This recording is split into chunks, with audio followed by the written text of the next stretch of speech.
सोनगीर ग्रामपंचायत सरपंचपदी रंजना शामराव भिल यांची बिनविरोध निवड। याबाबत अधिकृत असे की धुळे तालुक्यातील सोनगीर ग्रामपंचायत निवडणूक प्रक्रिया आज पार पडली, ज्यात प्रामुख्याने निवडणूक अधिकारी श्रीकांत देसले यांच्या अध्यक्षतेखाली अध्यक्षीय अधिकारी म्हणून श्रीकांत देसले यांनी कामकाज पाहिले, तर यांना मंडळाधिकारी दीपक महाजन, तलाठी विजय बाविस्कर, ग्रामसेवक प्रवीण ठाकरे यांनी सहकार्य केले।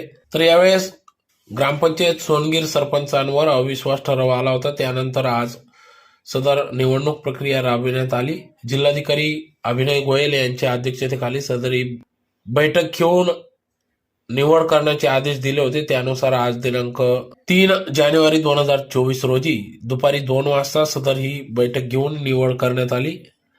या निवडणुकीत एकूण 17 सदस्य या ठिकाणी या बैठकीत